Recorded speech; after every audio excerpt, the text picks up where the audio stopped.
श्री सद्गुरु देवाय नमः। भाइयों बहनों, वृंदावन के बांके बिहारी जी को सबसे ज्यादा सरल भक्त पसंद है। उसका स्थान उनके हृदय में होता है। वह उसको कभी नहीं छोड़ते और अंत में उसे अपने धाम में स्थान देते हैं। आज आपको ऐसी ही एक सत्य कथा सुनाने जा रहा हूं, जिसको सुनकर आपके आंसू रुक नहीं पाएंगे। इस कथा को पूरा जानने के लिए इस वीडियो को आखिर तक अवश्य देखिएगा।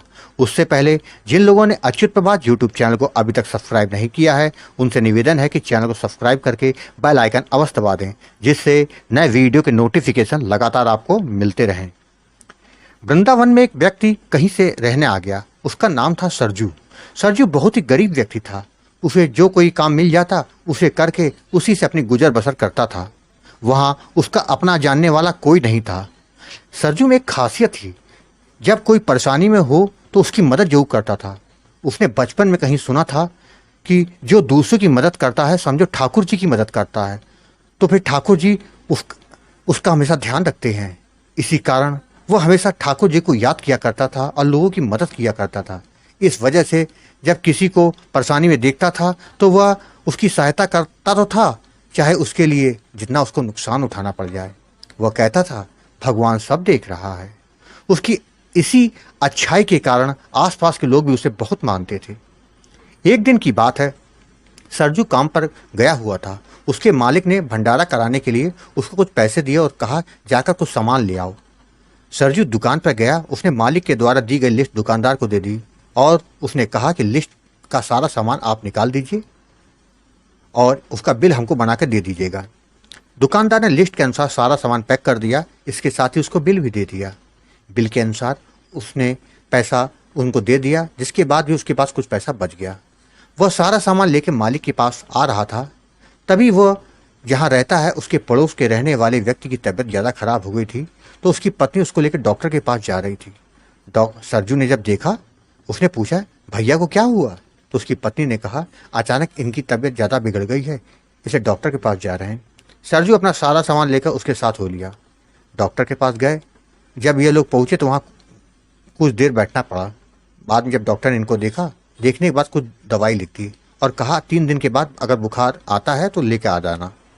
उसकी पत्नी के पास जो पैसा था उसने डॉक्टर को दे दिया, परंतु दवाई लेने के लिए उसके पास पैसे नहीं बचे थे। उसकी समझ में नहीं आ रहा था कि दवाई के पैसे कहाँ से ले। जब वो घर जा रहे थे तो सरजू ने कहा, बहन दवाई तो ली नहीं, बिना दवाई के भैया ठीक कैसे होंगे? उसने कहा, सरजू भैया मेरे पास जितना पैसा था वो सब डॉक्टर की फीस में दे दिया। अब दवाई का पैसा मेरे पास नहीं है, मैं कहाँ से ला कर दूँ? और कह के वो रोने लगी। सरजू ने अपने मालिक के बचे हुए पैसे उसको दे दिए। कहा, बहन जाओ इससे दवा ले लेना और जो पैसे बचे उसको अपने पास रख लेना। कोई ज़रूरत पड़ जाए तो कहाँ से जाओगी तुम, किससे लोगी? इसको अपने पास रखो। वो मना कर रही थी, लेकिन सरजू नहीं माना। बोले, रख लो बहन। उसने पैसे ले लिए और दवा लेकर घर चली गई। इसी के चलते सरजू को सामान लेकर मालिक के पास पहुंचने में काफ़ी देर लग गई। जब वो मालिक के पास पहुंचा तो मालिक ने उसको काफ़ी खरी खोटी सुनाई। बोला कि तुम सामान लेने क्या मथुरा चले गए थे जो इतना समय लगा दिया? सामान के चक्कर में मेरा सारा काम रुका हुआ था। भंडारे में देर हो रही है, ब्राह्मणों को मैं क्या खिलाऊंगा? जिस पर सरजू ने सारी बात बता दी। यह बात सुनकर मालिक का पारा 7वें आसमान पर पहुंच गया। उसने कहा, तुम चोरी करते हो, मेरा पैसा चुरा कर मनगढ़ंत कहानी सुनाते हो, तुम चोर हो, मुझे मेरा पैसा वापस करो। सरजू ने कहा, मालिक वह तो मेरे पास है नहीं, मैं आपको कहाँ से दूँ? मैंने उसको दे दिया, इलाज दवा लेनी थी उसको। जिसके बाद मालिक को गुस्सा और बढ़ गया। उसने नौकरों को बुलाकर सरजू की जम कर पिटाई करवा दी और धक्के मार के बाहर निकाल दिया। बोला, आज के बाद अपनी शकल मत दिखाना। सरजू को उस दिन की दिहाड़ी भी नहीं दी गई। सरजू वहाँ से रोता हुआ घर आ गया। उसने ठाकुर जी से मन ही मन कहा, प्रभु अच्छा किया जो मालिक ने मुझको मारा, गलती तो मैंने की थी, किंतु प्रभु आपकी इतनी तबीयत खराब थी, बिना दवा के आप ठीक कैसे होते? अब मुझसे आपकी ऐसी दशा देखी नहीं जाती। मुझे अपनी परवाह नहीं, आप स्वस्थ रहो प्रभु बस, और मुझे कुछ नहीं चाहिए। उस दिन सरजू ने सुबह से कुछ नहीं खाया था और घर पर भी कुछ भी खाने को नहीं था। अतः उसने पानी पिया और सो गया। मार ज़्यादा खाने के कारण अगले दिन उसको बुखार चढ़ गया।